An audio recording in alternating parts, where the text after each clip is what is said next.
Would you trade a life of luxury mansions and endless wealth for love, freedom, and the chance to raise your children in peace? She did. And her billionaire husband will never recover from what happened next. Before I begin the story, I'd like to say a quick prayer for you, my dear family. May your days be filled with peace, your heart with joy, and your steps guided by light. Amen. If you're happy to be here, drop a comment letting me know where you're watching from. And don't forget to like and subscribe so you never miss a story. Rain lashed against the tall windows of the Harrington estate, each drop slamming like tiny fists against the glass, as if the storm itself had come to bear witness. Cardiff's skyline glittered faintly in the distance, softened by mist, blurred as though the city were holding its breath. Inside, beneath chandeliers worth more than most people's lifetime earnings, Cassandra Harrington stood with a suitcase at her feet and her heart pounding so hard it hurt to breathe. She had rehearsed this night in her mind for months, telling herself over and over that she would leave, that she could leave, that she had enough courage tucked inside her to walk away from everything she had once believed she wanted. Yet standing here in the grand marble foyer of her husband's £15 million mansion, the weight of her decision pressed down on her shoulders like iron chains. Behind her, the echo of polished shoes clicked against the floor. Alexander Harrington, billionaire, CEO, man of influence whose signature could move entire markets, emerged from his private study. He didn't rush. He never rushed. His presence filled the air before his voice even reached her. "So this is really how you plan to do it," he said, his tone calm but threaded with disbelief. His dark eyes, sharp as obsidian, swept over her suitcase, then returned to her face. "Walking out? Just like that?" Cassandra straightened her spine, though her knees trembled beneath her silk dress. "Not just like that, Alexander. I've been walking away in pieces for years. Tonight, I'm only taking the final step." Lightning cracked outside, flooding the hall in sudden brilliance. For a fleeting second, their reflections shone in the gilded mirror near the door. A striking couple, beautiful, enviable. To the world, they were Cardiff's golden pair. The billionaire and his cultured wife, seen at galas and charity dinners, their photographs spread across magazines. But in private, their love story had long ago curdled into something cold, sharp, and unbearable. Alexander's jaw flexed. He slipped one hand into his pocket, the gesture casual, as though her words were nothing more than a negotiation he intended to win. "You're emotional. You'll regret this tomorrow. Everything you need is here. This house. Security. Comfort. Name one thing you'll have out there that you don't already have here." Cassandra's hand slid protectively over her stomach, the barely visible swell hidden beneath her coat. Her voice was steady, though her pulse hammered at her throat. "Love, peace. A chance to raise my children without them believing affection has a price tag." For the first time, Alexander's expression faltered. His gaze dropped to her hand, lingering, calculating. He didn't speak, but the silence roared louder than thunder. "Yes," Cassandra whispered, answering the unspoken question. "Twins. And no, you don't get to decide their worth. Not this time." He inhaled sharply, recovering his composure with practiced ease. "Children will ruin you. Do you have any idea what kind of life you're condemning them to? Do you imagine Cardiff will forget that their father is Alexander Harrington? Every headline, every whisper will follow you." "Let them whisper," Cassandra said, her voice breaking for the first time but stronger for it. "I'd rather raise them in whispers than in silence. The silence you forced on me for years. The silence of being unseen, unheard, unwanted unless I played the part of your perfect accessory." The storm rattled the windows as if agreeing with her fury. Alexander stepped closer. His cologne, sharp and expensive, filled the air between them. "You think you can live without me? Without this?" He gestured around the marble foyer, the grand staircase, the gilded paintings that watched their argument like silent witnesses. I built all this from nothing. You'd trade security for struggle? Privilege for poverty? You've grown accustomed to this life, Cassandra. Out there, reality is cruel. Her throat tightened. A dozen memories surged at once. Lonely dinners at a table too long for two. Nights waiting for him to return from endless meetings. Mornings when she reached across the bed only to find cold sheets. She had lived in luxury. Yes. But love? Warmth? A husband's arms around her when her world felt heavy? That wealth had never been hers. I would rather live in reality, she said softly, than die here in comfort. Alexander's expression darkened. For a moment, the mask slipped, not the confident billionaire, but the boy who had clawed his way from poverty and vowed never to return. A flicker of fear flashed in his eyes, quickly buried beneath arrogance. If you leave, don't expect to come back. You'll be nothing without me. Cassandra bent down, lifted the handle of her suitcase, and whispered the words she had repeated to herself each night when doubt threatened to undo her. Then I'll be nothing, but I'll be free. She turned, pulled open the heavy oak door, and stepped into the storm. Rain drenched her instantly, seeping through her coat, chilling her skin. But she didn't stop. Each step down the stone path toward the waiting taxi felt like an act of defiance, a declaration to the universe. Her chest ached with fear, yes, but also with something fiercer. Resolve. Behind her, Alexander stood framed in the doorway, a silhouette of power and fury. But he didn't chase her. He never chased. That was his weakness, believing people would always return because of what he could offer. The taxi driver, startled by the sight of the soaked woman dragging her case, opened the door quickly. Where to, miss? Cassandra hesitated only a moment, glancing back at the mansion one last time. Lightning illuminated its sprawling facade, the empire she was abandoning.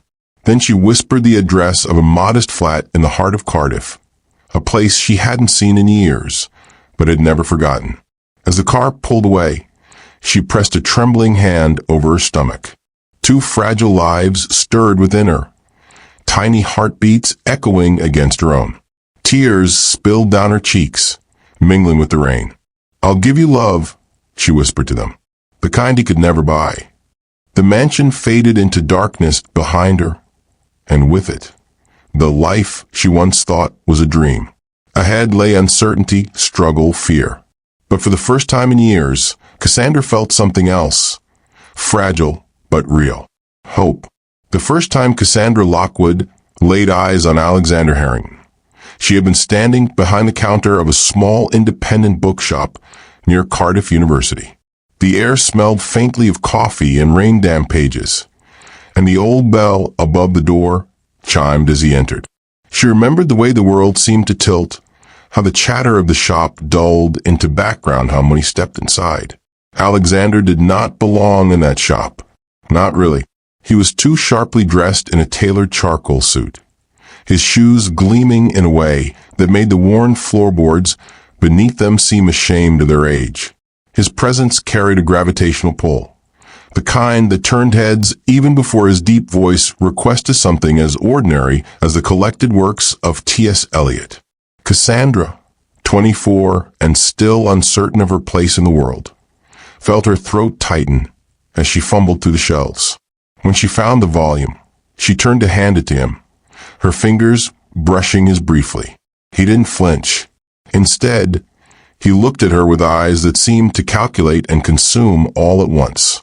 You read poetry? He asked, voice smooth as velvet. Her lips parted, caught between nerves and awe. Yes, I love it. That faint curve of a smile touched his mouth. Not warm exactly, but practiced, like a man who had learned long ago how to make his attention feel like a gift. Good. It says a lot about someone, the kind of words they let inside their head. She blushed, unsure if she had just been complimented or tested. From that day, he kept returning, always buying books he could have easily ordered with a single phone call, always finding reasons to linger at the counter. They began to talk about literature, about Cardiff, about ambition. Cassandra told him about her studies in English literature, her dream of one day writing essays that mattered. He listened, or at least seemed to, though more often than not, the conversation tilted toward him. His vision, his philosophy, his certainty that life was a chessboard and only those willing to sacrifice everything could ever win. He fascinated her. He frightened her, too, though she wouldn't admit it then. One evening, he arrived just before closing, the shop empty, shadows lengthening. He set a book on the counter, a pristine edition of The Great Gatsby, and leaned closer than he had before. "You remind me of Daisy," he said quietly. Cassandra blinked. "Daisy?" "The woman everyone wants," he murmured. "The one who doesn't realize the power she holds until someone shows her." Her heart stuttered. She wanted to laugh, to remind him that she was just a shop girl, barely making rent, with second-hand dresses and ink-stained fingertips. But the way he looked at her, like he had chosen her from 1,000 others, stole the words from her throat. That night, when he offered to drive her home, she accepted. The leather interior of his car smelled expensive, the city lights blurring past as he asked her questions about her family, her childhood, her hopes. She noticed he never mentioned his own. Within weeks, the bookshop was replaced with candlelit dinners in Cardiff's most exclusive restaurants. Within months, she was dressed in gowns she couldn't afford, her arm hooked through his at charity galas where people whispered behind crystal glasses about how Alexander Harrington, Cardiff's most eligible bachelor, had finally chosen. At first, she felt as though she had stepped into a dream. He gave her gifts she had never dared to imagine. Diamond earrings that sparkled like captured stars, trips to cities she had only read about, a wardrobe that transformed her into someone she barely recognized in the mirror. But the greatest gift, she thought then, was his attention. When Alexander Harrington focused on you, the rest of the world blurred. His eyes burned with an intensity that made you believe you mattered, that you were the axis around which his empire turned. And yet, the cracks were there, even in those early days. When she told him she still worked part-time at the shop because she loved being around books, he had smiled thinly and said, "That's sweet, but you won't need that soon." When she admitted she wanted to finish her master's degree, he had laughed lightly, as if indulging a child's fantasy. "Why stress yourself with papers and exams? You'll have more important roles to play." The more time she spent with him, the smaller her world became. The shop closed one rainy afternoon and she didn't return. Her degree, once her pride, began gathering dust as invitations to events filled her calendar. At every turn, Alexander was there, guiding, directing, molding. Still, when he proposed, Cassandra said yes. It was not a quiet proposal. Alexander did nothing quietly. He rented the rooftop of a Cardiff skyscraper, filled it with white roses, and placed a diamond ring on her finger in front of a crowd of applauding strangers. Her cheeks flushed, her heart raced, and as he kissed her, the city spread beneath them like proof that the universe itself had conspired to bring her here. The wedding followed months later, a lavish affair in a cathedral so grand even the stained glass seemed to bend toward the couple. Journalists filled the pews, photographers captured every angle, and magazines declared it the wedding of the year. Cassandra wore a gown of silk and lace that trailed for yards, while Alexander stood at her side, composed and powerful.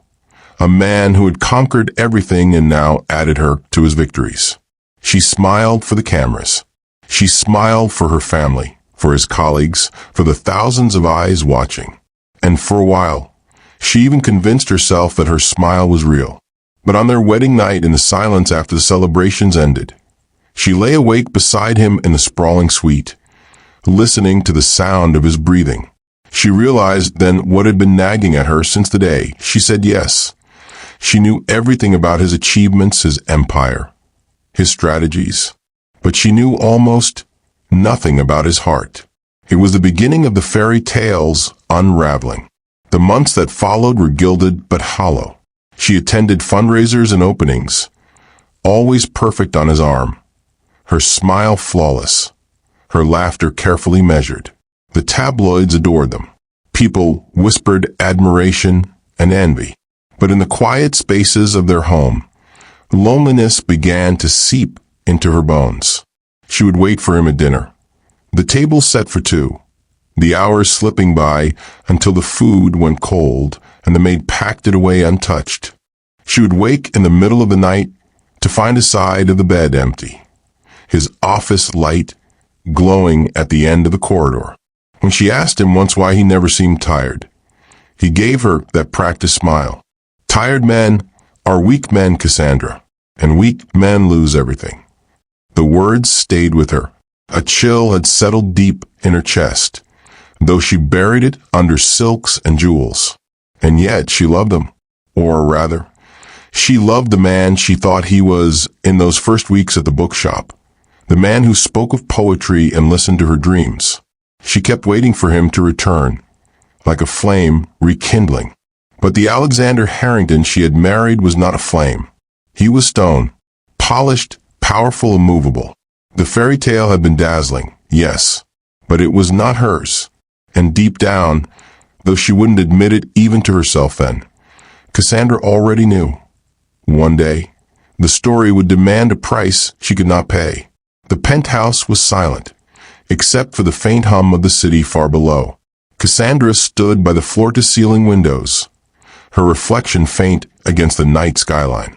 Cardiff glittered beneath her like a scattered constellation, each light a reminder of the empire her husband ruled from his glass tower. Behind her, the dining table sat in perfect stillness. 2 plates of salmon untouched. A single candle burned down to nothing, leaving behind a trail of smoke that curled and vanished into the air. It was not the first time she had eaten alone. Alexander arrived close to midnight, his footsteps echoing against the marble floor.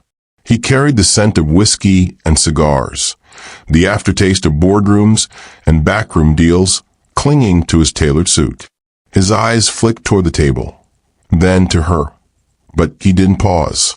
"You shouldn't wait up," he said, loosening his tie, as though the conversation were already finished. "I wanted to have dinner with my husband," Cassandra replied softly. "You know how these things go," Alexander muttered, disappearing into his office without another glance.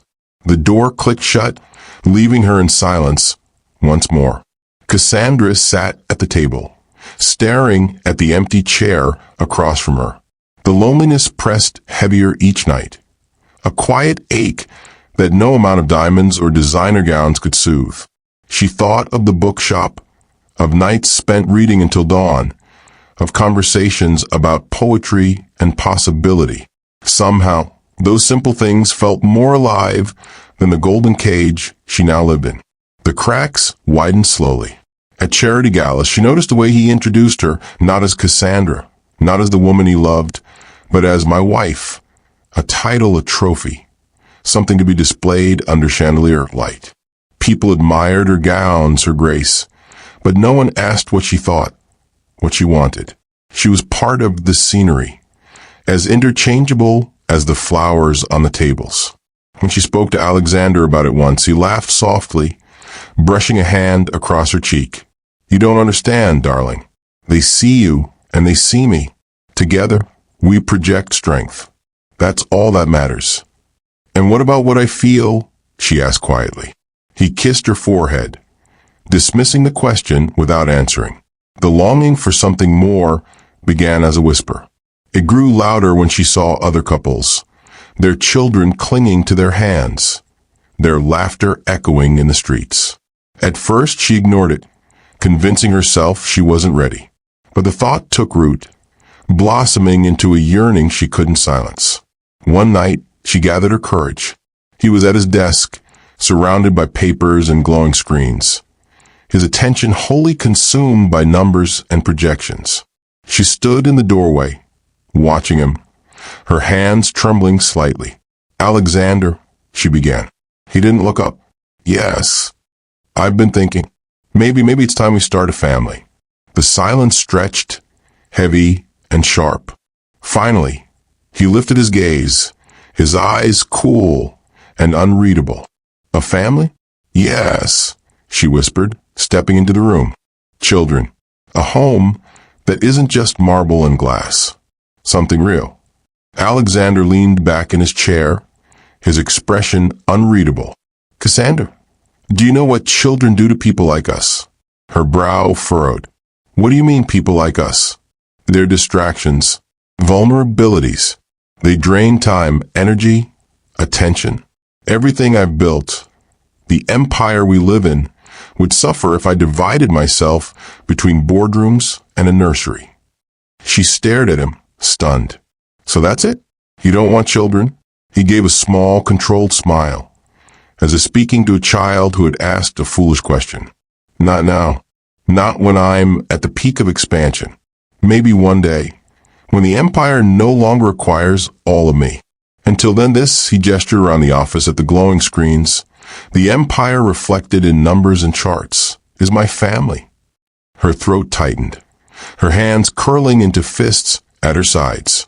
And what about me? You, he said, rising to his feet, towering over her with that quiet authority that silenced rooms, are part of that empire. You are the image, the symbol. That is your role. It was the first time she truly felt like a possession. The weeks that followed stretched thin, marked by attention neither acknowledged aloud. Cassandra stopped suggesting dinner together. She stopped asking when he would be home. She stopped hoping he might surprise her with the softness she had glimpsed once, long ago. Instead, she began to wander the city alone. She walked through parks and quiet streets, watching families with children chase each other across the grass, listening to their laughter. It filled her with both longing and sorrow, as though she were standing outside a life she could never touch. At night, she lay in their vast bed, her hand resting on her stomach, imagining what it might feel like to carry a child, to hold a life no empire could own. The thought frightened her, but it also gave her a sense of purpose that Alexander's empire never had. The first real fracture came at a gala. The ballroom glittered with chandeliers and champagne, the air thick with money and ambition. Cassandra wore a gown of deep sapphire, the kind of dress that silenced conversations when she entered room. She moved through the crowd on Alexander's arm, smiling politely, listening to endless conversations about mergers, acquisitions, and markets she barely understood. Then a guest, a silver-haired woman with kind eyes, leaned close and whispered, "You'd make a wonderful mother, my dear. Do you and Alexander have plans for children?" Cassandra's smile faltered. She glanced at her husband. His jaw tightened. "We have no need for children," Alexander said smoothly, his voice cutting through the music. Cassandra already is everything she could ever want. The words stung, but what hurt more was the way he said them, not even looking at her as he spoke. She felt invisible, a mannequin draped in jewels. That night, when they returned home, she confronted him. "Why would you say that?" she demanded, her voice breaking. "Why would you humiliate me like that in front of everyone?" Alexander removed his cufflinks with maddening calm. "Because it's the truth." "No," she whispered, tears filling her eyes. "It's your truth, not mine." For the first time since their wedding, he raised his voice. "Do you think this life builds itself, Cassandra? Do you think empires appear out of thin air? Every second of my time is calculated, every decision weighed. And you want me to gamble all of it for sentiment?" Her tears fell freely now, but she did not back down. "It's not sentiment. It's life. It's love. Something you clearly don't understand." The silence that followed was colder than any shout. He turned away, his voice low. "Don't ever mistake weakness for love." And with that, he left the room, leaving her broken on the edge of the bed. That night, Cassandra made a silent vow. If Alexander Harrington would not give her the life she longed for, she would find a way to take it for herself, even if it meant tearing herself free from the empire that glittered like gold and cut like glass. The Harrington penthouse looked like a museum of success. Gleaming marble floors, towering glass windows. Art that cost more than entire neighborhoods. But for Cassandra, the grandeur had become suffocating. Each polished surface a reminder of the life she was expected to smile through. Weeks passed since the gala incident, but the wound hadn't healed. Instead, it festered. The silence between her and Alexander became its own presence. Heavy, watchful, dangerous. At breakfast, he skimmed through reports while she stirred her coffee, untouched. At night, he worked in his office until dawn while she lay awake in bed, waiting for footsteps that never came. And when they did speak, their words felt like weapons disguised as pleasantries. "Your dress last night was beautiful," he would remark, not lifting his eyes from his papers. "Funny," she would reply. "I don't remember you noticing." One evening, Cassandra found herself wandering the penthouse alone. She moved from room to room, trailing her fingers across cold marble, polished wood, endless glass. Every corner screamed of wealth, but nowhere did she feel at home. She stepped into Alexander's office, a place she rarely entered. The walls were lined with shelves, not of books, but of contracts, awards, trophies. A massive portrait of himself, painted in oil, dominated the far wall. The image of a man who had conquered everything, his chin lifted, eyes gleaming with ruthless confidence. Her chest tightened. On the desk lay blueprints for a new skyscraper in central Cardiff, notes scribbled in Alexander's precise hand. But beneath them, half buried, she spotted something that made her pause. An old receipt from the bookshop where they had first met. For a moment, her heart softened. Perhaps some part of him had cared once. Perhaps he had kept it as a reminder of where they began. But when she turned it over, she found nothing. No note, no sentiment. Just paper. A relic with no soul, like so much of their marriage. She set it back down, a sharp ache tightening inside her chest. The breaking point came 2 nights later. It was late, past midnight. Cassandra had set the table herself, determined to have one evening together. Just one. She wore a simple dress, not the gowns he insisted on, but something that felt like her. Soft fabric, warm colors, nothing flashy. The food grew cold as the hours ticked by. At last, the door opened. Alexander stepped in, phone pressed to his ear, his brow furrowed with intensity. He gave her a distracted glance, but did not end the call. She waited and waited, and when he finally hung up, she stood at the head of the table, her hands trembling. "Alexander," she said firmly, "we need to talk." He sighed, loosening his tie. "Cassandra, I've had a long day." "No," she interrupted, her voice shaking. "You don't have to dismiss me anymore. Not tonight." His eyes narrowed, sharp as glass. "What is it?" She drew a breath, summoning every fragment of courage.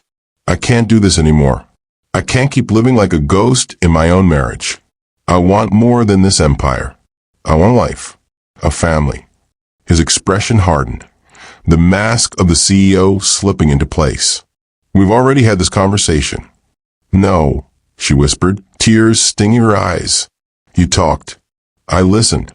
That's not a conversation." Alexander stepped closer, his presence towering, his voice low and cold. "Do you have any idea what people would give to live your life? To stand where you stand? Everything you have, everything is because of me." Her voice cracked, but she did not falter. "I never wanted your empire. I wanted you. And somewhere along the way, I lost the man who walked into that bookshop."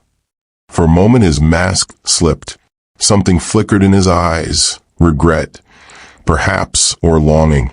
But it vanished as quickly as it appeared. "You're being ungrateful," he said flatly.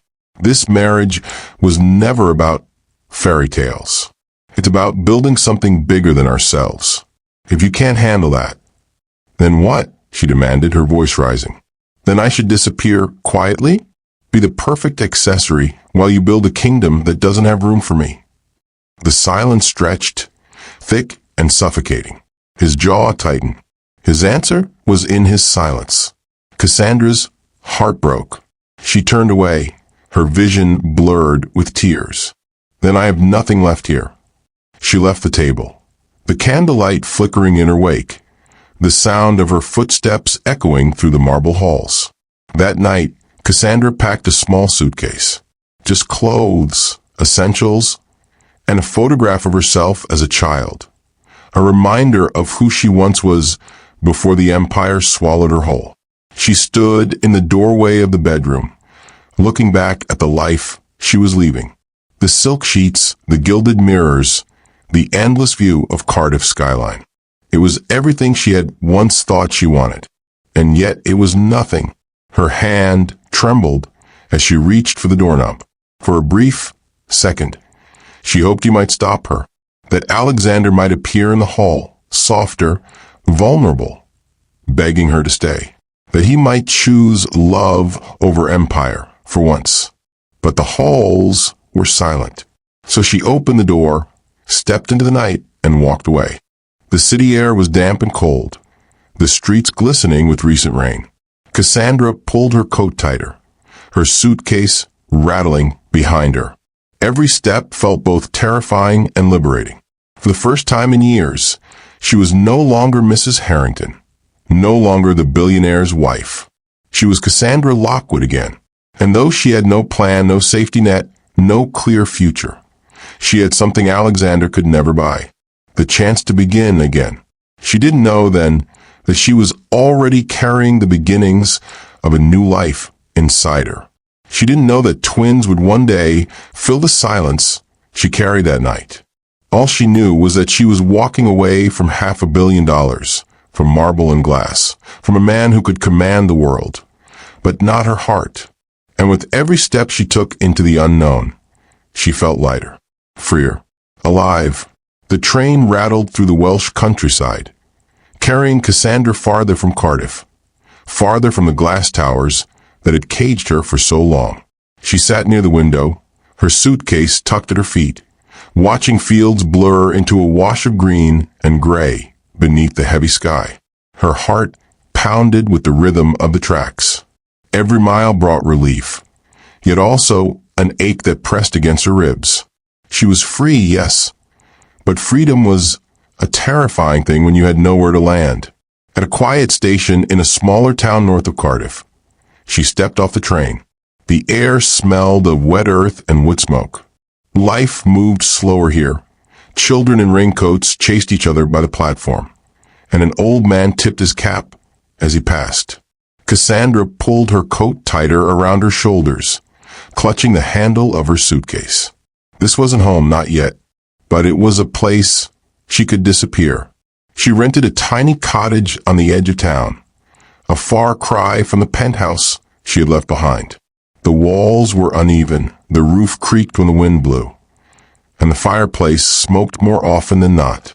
But when she lit candles and curled beneath a blanket, the place hummed with something she hadn't felt in years. Peace. The first weeks were the hardest. The nights stretched long, filled with questions that clawed at her. Had she done the right thing? Would Alexander send someone to find her? Would he even notice she was gone? Sometimes in the silence, she almost wished he would appear at her door, angry, desperate, begging her to return. But the silence remained unbroken. Instead, her body began to speak in ways she couldn't ignore. It started with fatigue. She would rise in the mornings, make tea, and by noon feel as if her bones had been drained of strength. Then came the nausea, subtle at first, then relentless. One gray morning, as rain tapped against the window, Cassandra stood in the small bathroom of the cottage, staring at the test strip trembling in her hand. 2 faint lines. Her breath caught, her knees weak beneath her. She gripped the sink for support. Pregnant. The word echoed in her mind like a bell. Her first reaction was shock, followed swiftly by panic. How could she raise a child alone? What kind of life could she offer when she had walked away from wealth beyond imagining? And what if Alexander found out? What if he tried to take the baby from her, claiming rights money could so easily by. She slid to the floor, tears streaming down her face. Her hand pressed protectively against her stomach. But beneath the fear, another feeling stirred. Small, fragile, but undeniable. Hope. Days turned into weeks, and Cassandra began to change. She ate differently, cared for herself more gently, and touched her stomach with a kind of reverence she hadn't known she was capable of. Her nights were no longer haunted by marble towers and cold silences. They were filled with imagined laughter, with the warmth of tiny hands she had yet to hold. One evening, wrapped in a shawl by the fireplace, she whispered into the flickering light, "You'll never know what it means to be unloved. Not while I'm here." The twins growing inside her would never be accessories to an empire. They would be her children, her joy, her freedom, her rebellion against everything Alexander valued. But the world didn't make it easy. Money was tight. Cassandra sold a bracelet Alexander had once given her to cover the first months of rent. She found work in a small cafe, pouring coffee for farmers and students, her growing belly hidden beneath aprons. She endured the whispers, the curious stares. To them, she was just a stranger with a past they could only guess at. At night, exhaustion pressed heavy. Yet she smiled as she lay in bed, her hands resting over her stomach, feeling the faintest flutter of movement. Sometimes, though loneliness crept in, she would think of Alexander, not the man who dismissed her, but the one who once made her laugh in a bookshop, who once kissed her under the autumn rain. She wondered if he ever thought of her, if he felt her absence like she felt his. But when the ache grew too sharp, she reminded herself, he had chosen his empire over her, over family, over love, and she had chosen differently. The twins arrived on a crisp morning, the first light of dawn spilling through the cottage window. The midwife held them up, tiny cries filling the air, and Cassandra felt her heart crack open with a love so fierce it stole her breath. 2 boys. Perfect. She named them Noah and Elias. Holding them both against her chest, tears streaming down her cheeks, she whispered, "You are my everything, my empire, my freedom, my future." In that moment, the pain of leaving, the doubts, the hunger, the sleepless nights, it all felt worth it. Because no amount of Alexander's fortune, no tower of steel or empire contracts could compare to the weight of those tiny bodies in her arms. But even in her joy, the shadow of Alexander lingered. What if he discovered the truth? Would he try to buy his way back into their lives? Would he see the twins as heirs, as extensions of his power, rather than the fragile, miraculous children they were? Cassandra swore then, as she kissed the crowns of her sons' heads, that she would never let that happen. She would protect them with everything she had, even if it meant standing against the empire she had walked away from. For 3 weeks, Alexander Harrington convinced himself it was temporary. Cassandra had always been sensitive, emotional. She would come to her senses, he thought. She would return once the reality of the world, without him, became clear. No one walked away from him, not from his name, his power, his empire. But as the days stretched into weeks, her absence gnawed at him. The penthouse echoed in ways he hadn't anticipated. He returned home from board meetings to silence. The absence of her presence sharper than he dared admit. Her laughter, once occasional but bright, no longer filled the rooms. The scent of her perfume lingered faintly on her pillow, taunting him. At night, he poured himself whiskey and stood at the window, gazing down at Cardiff's glittering skyline. The empire was intact. His name carried more weight than ever. Yet the city looked hollow. The lights shallow imitations of something he had lost without realizing how much it mattered. He hired private investigators quietly, not because he missed her, at least that's what he told himself, but because reputation demanded control. A CEO's wife couldn't simply vanish. It invited questions, weakness. The reports trickled in. Cassandra had left the penthouse with a suitcase, boarded a train. No ticket under her name. No sightings in London. No withdrawals from their joint accounts. She had disappeared with precision, almost as if she had planned it for months. Alexander's jaw clenched when he read that line. Planned it. The thought of Cassandra calculating her escape burned like acid. He crumpled the paper in his fist, staring at the embers in the fireplace. "You think you can outmaneuver me, Cassandra?" he muttered, his voice low, dangerous. "You think you can vanish?" At the next board meeting, one of the older directors leaned across the polished table. "Your wife hasn't been seen at the last 3 functions, Alexander. People are starting to ask questions." Alexander's jaw tightened. "My wife's absence is none of their concern." But the whisper spread anyway. Behind closed doors, investors speculated. Some said she had grown tired of the cold marriage. Others whispered scandal, that she had run to another man. The press began to sniff at the story, tabloids circling like vultures. For the first time in years, Alexander felt the empire slipping out of his control. Not because of a hostile takeover or a rival CEO, but because of a woman who refused to be owned. One night after too much whiskey, he pulled the old receipt from his desk drawer, the one from the bookshop where they had first met. He didn't know why he kept it, perhaps as proof that once there had been something real between. He thought of the girl she had been then, bright-eyed, disarming, her laughter ringing through the aisles. She had seen him as more than Harrington the billionaire. She had looked at him like a man, not a headline. And he had lost that? No, not lost. Driven away, he slammed his fist against the desk, the sound echoing through the office. The following week, his investigator returned with something new. "She's alive. Safe. That's all I can confirm for now. She's made no attempt to contact you. No use of your accounts. No attempt to claim financial support." Alexander leaned back in his leather chair, his hand steepled before his lips. "She doesn't want the money."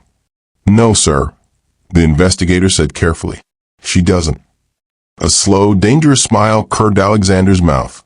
"Then what does she want?" The question lingered long after the man left. He poured himself another drink, staring into the amber liquid. If Cassandra wasn't after money, if she had truly chosen to walk away from $500 million, then what had she found? What had she traded it for? The thought of another man twisted in his chest like a blade. His mother, a sharp-tongued woman who lived in London, called him not long after. "You think people don't talk, Alexander? You think I don't hear? Your wife has left you, and you sit in that glass tower pretending you're untouchable." "It's being handled," Alexander said coldly. "You mean you're ignoring it, just like your father ignored me until I walked away." His hand tightened on the phone. "I am not my father." "Aren't you?" she shot back. "You build empires and neglect the people closest to you. You'll end up the same way he did, rich, powerful, and utterly alone." Her words struck deeper than he cared to admit. He ended the call, but they lingered, echoing in the corners of his mind. Weeks later, in the quiet hours before dawn, Alexander sat at his desk, reviewing reports he could barely concentrate on.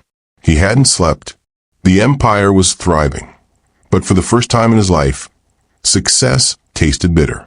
The city stretched below, a maze of lights and glass.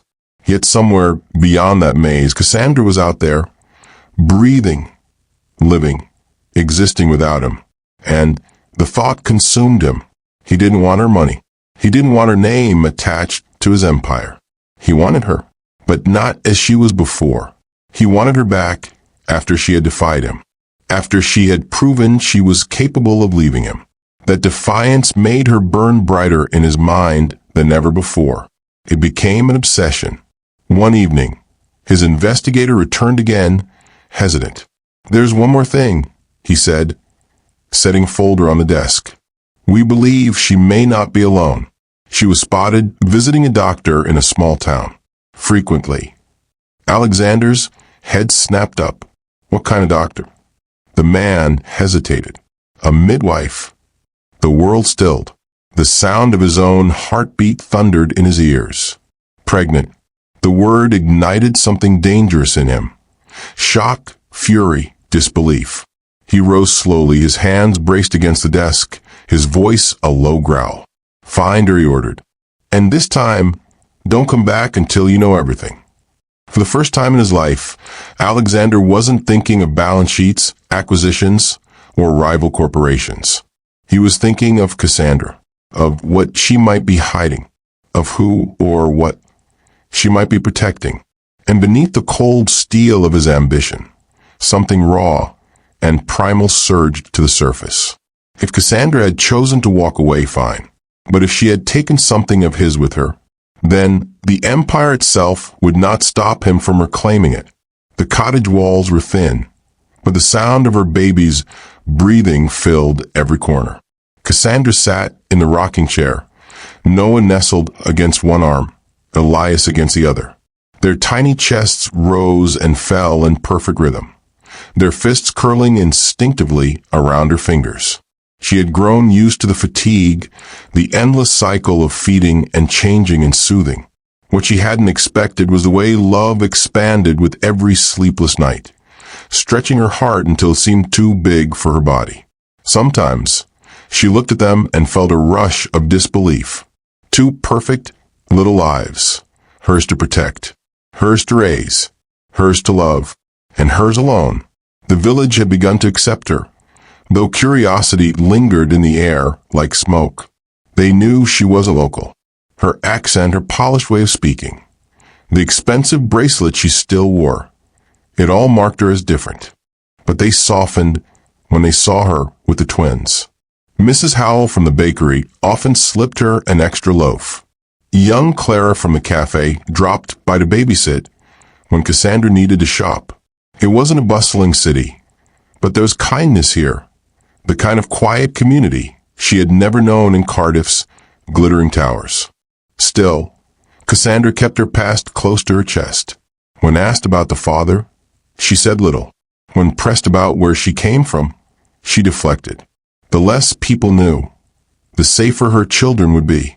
One afternoon, while walking the twins in their second-hand pram along the cobblestone street, Cassandra noticed a man by the bus stop.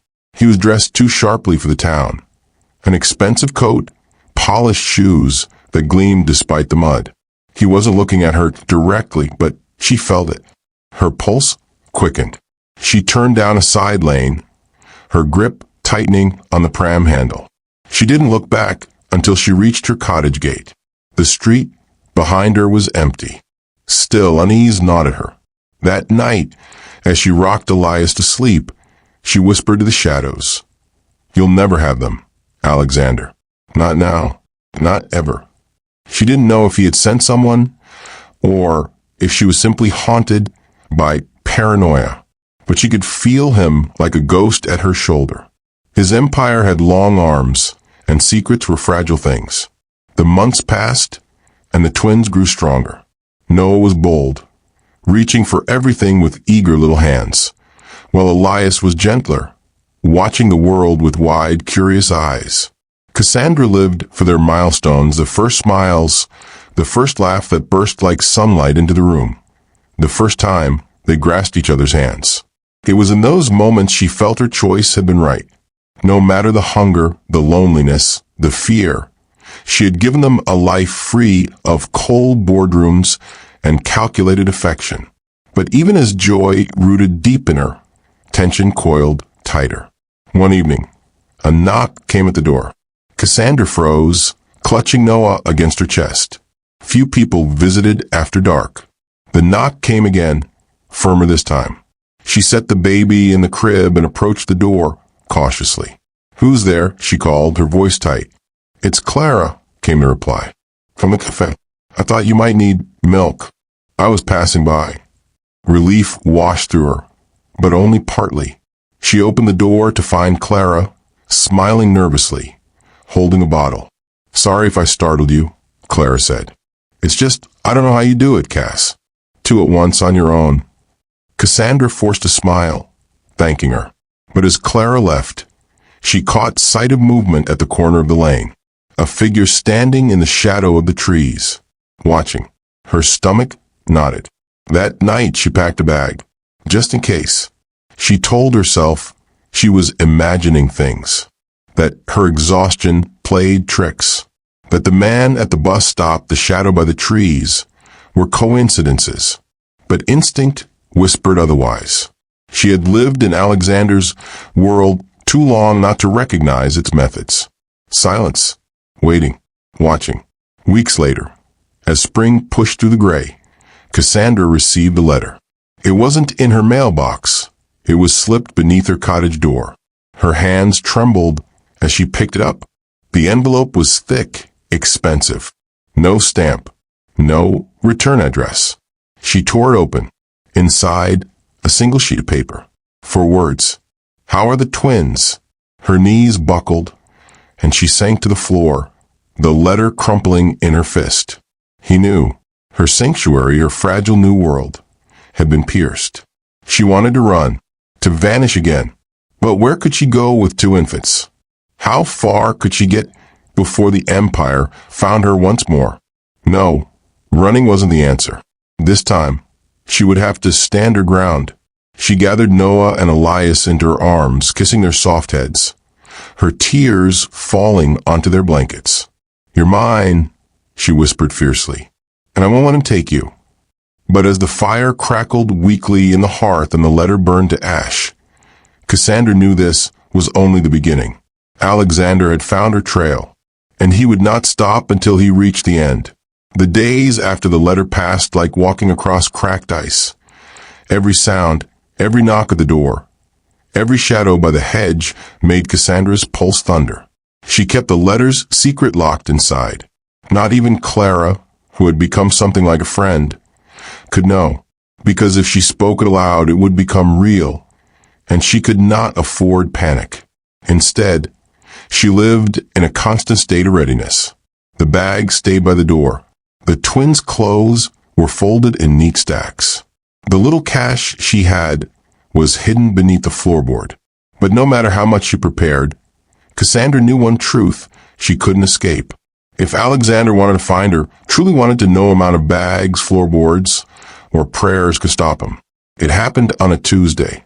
She had just returned from a market, the twins fussing in their pram. Rain drizzled, soaking through her coat as she hurried up the narrow lane to her cottage. When she rounded the corner, her heart lurched. A car was parked outside, sleek, black, polished, so finely the gray sky rippled across its hood. It didn't belong here. In this town, cars were practical, muddied by farm roads, dented from years of use. This one screamed wealth, power, intrusion. Her throat tightened. And then she saw him, leaning against the car, umbrella in hand, dressed in a dark suit that repelled the drizzle as if the rain itself feared to touch him. Alexander. For a moment, the years collapsed. She was back in Cardiff, standing in marble halls, the weight of his gaze pinning her, the chill of his presence wrapped around her like an iron cage. "Cassandra," he said softly, his voice carrying across the lane as if the air bent to deliver it to her. Her hands clenched on the pram handle. She wanted to turn and run, but her babies whimpered inside, and her body anchored itself to the ground.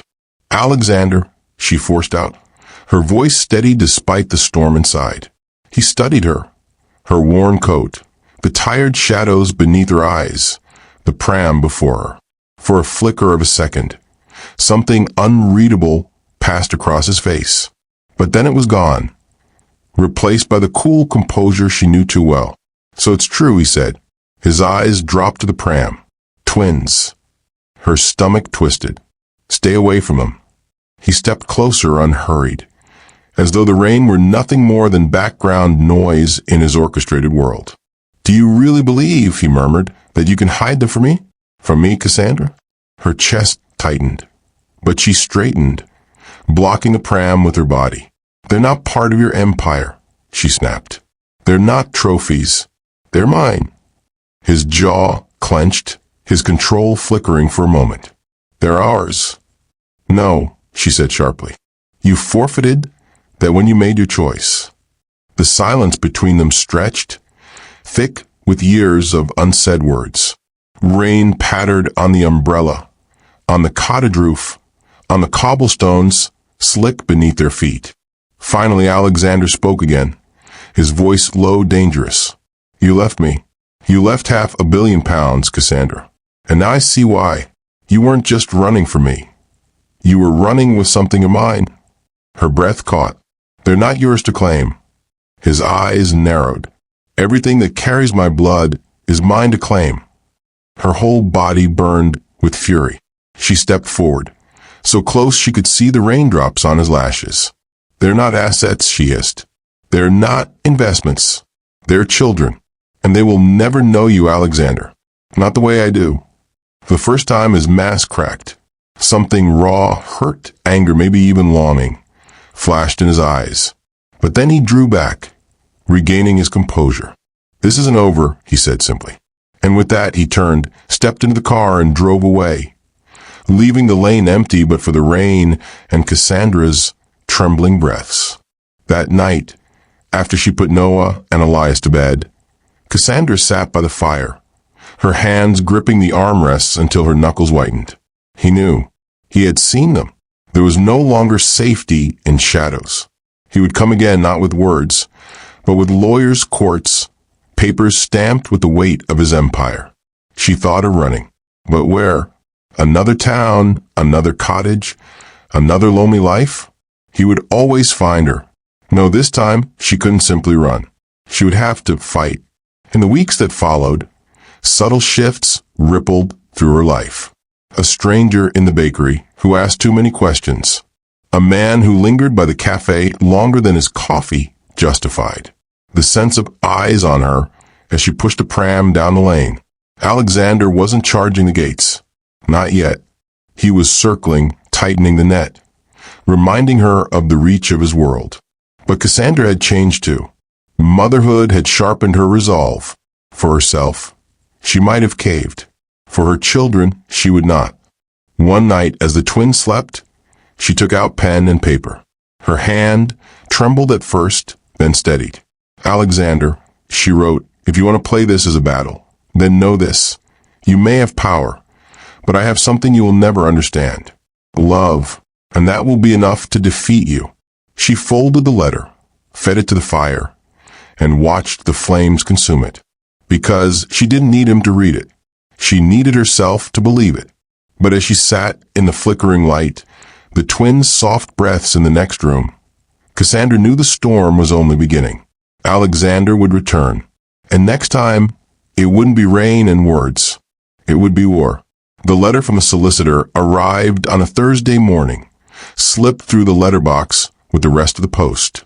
It looked ordinary enough. White envelope, neat print, no wax seal or flourish to mark it as dangerous. Cassandra almost tossed it aside as she balanced the twins on her hip, their eager hands reaching for their breakfast bowls. But then she saw the name, Ellis and Partners, Cardiff's most prestigious law firm. Her stomach lurched. She tore it open, eyes darting over the words. Mr. Alexander K. Whitmore, hereafter referred to as the claimant, formally petitions for paternal rights and partial custody of the minors known as Noah and Elias Whitmore. Preliminary hearing to be scheduled within 30 days. Her vision blurred. The page trembled in her hands. It had begun. That night, after she tucked the twins into bed, Cassandra sat at the kitchen table. The solicitor's letter spread before her like a weapon. He wasn't coming with roses, apologies, or even rage. He was coming with the law, with courts, judges, barristers in robes, with all the money in the world stacked like cannons behind him. She buried her face in her hands, trembling. What chance did she have? And yet, as the tears came, so did fury. Noah and Elias were not assets in a portfolio. They were not pawns in Alexander's endless game of dominance. They were hers. Her chest tightened. She remembered the way Elias clutched her thumb when he slept, The way Noah giggled when she spun him in the air. These boys weren't for sale.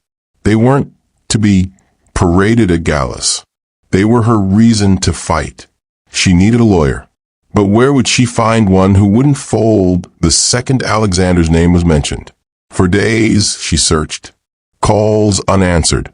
Consultations that ended in polite refusals. Too powerful, they said. Too much risk. Until finally, she found him. Harold Price was not the man she expected. His office smelled faintly of old tobacco and dust. His tie was crooked. His glasses perpetually sliding down his nose. But when Cassandra explained her case, his eyes sharpened like glass under flame. I know the Whitmores, he said slowly. Or rather, I know the type. Men who believe power buys them the right to own people. You'll take my case? She asked, her voice cracking. He leaned back, steepling his fingers. It won't be easy. He'll fight dirty. He'll try to destroy you in court.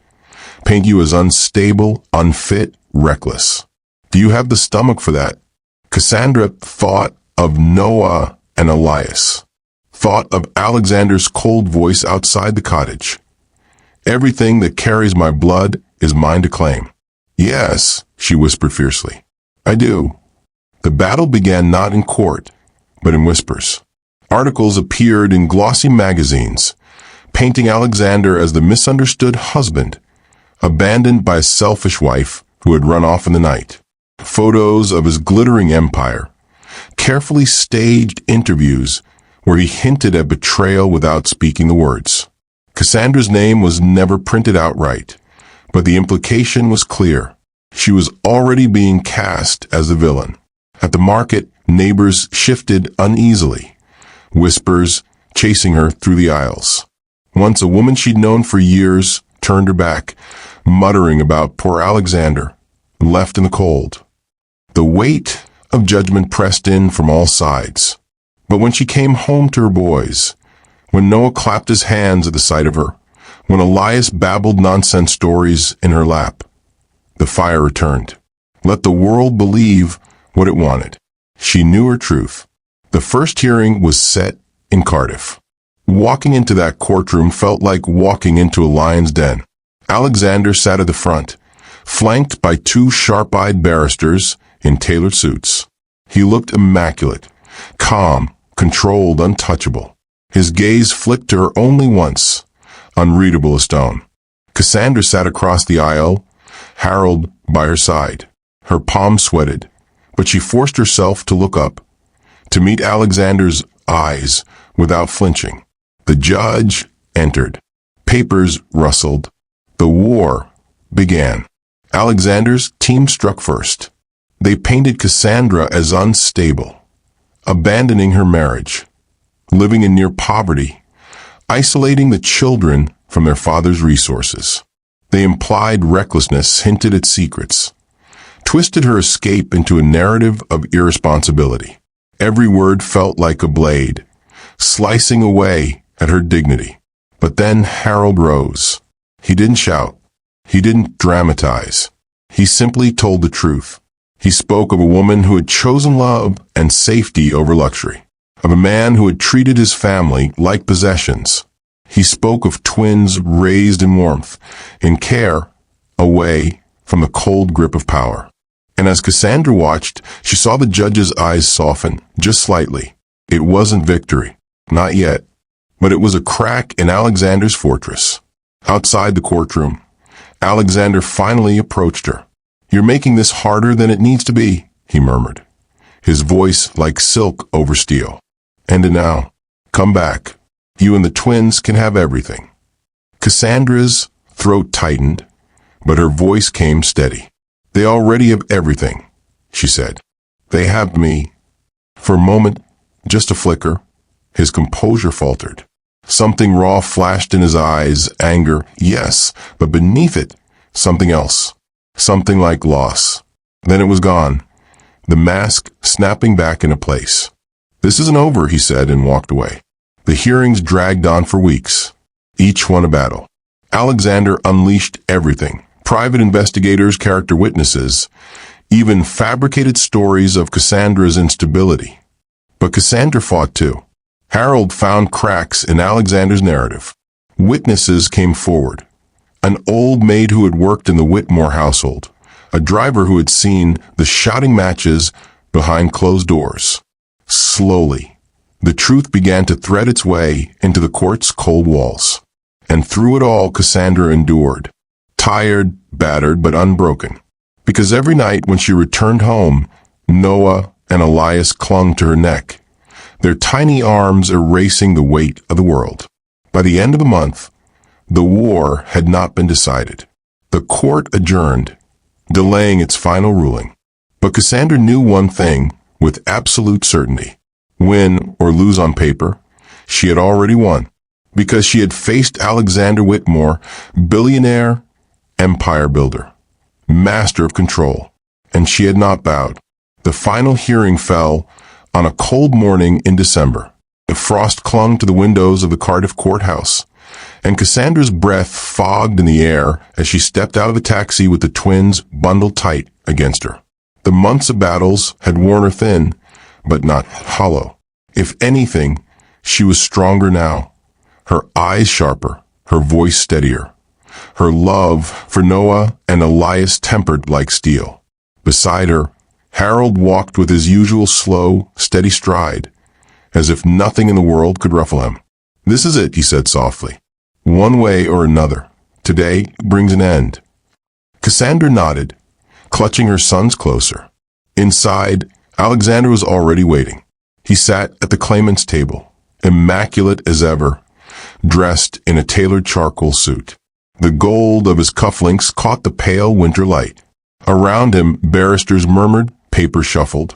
Strategy whispered like secrets.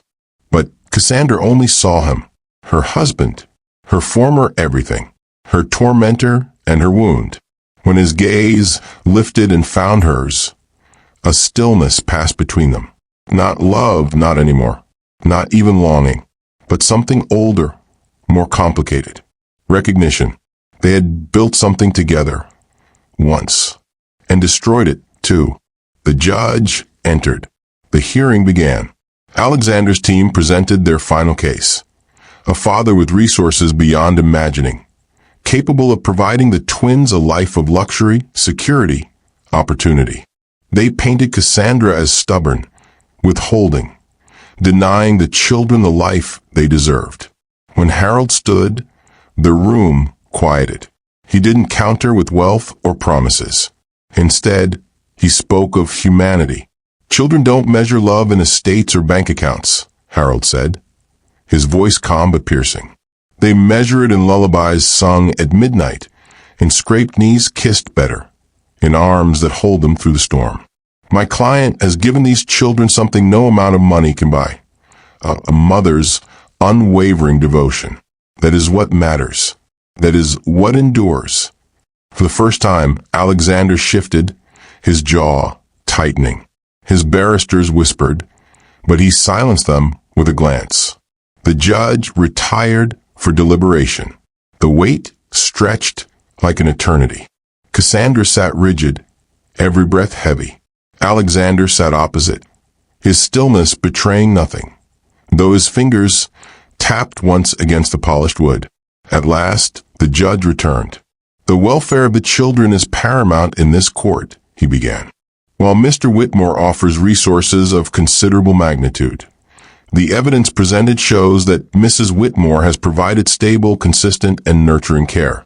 The court therefore awards sole custody to Mrs. Cassandra Whitmore."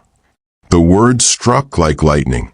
Cassandra's throat constricted, tears welling before she could stop them. Beside her, Harold placed a steady hand on her arm, grounding her. Across the room, Alexander remained still. His face gave nothing away. Only his eyes, dark burning, revealed the storm behind his composure. After the courtroom emptied, Cassandra lingered in the corridor, Noah and Elias toddling at her side. And then he appeared. Alexander.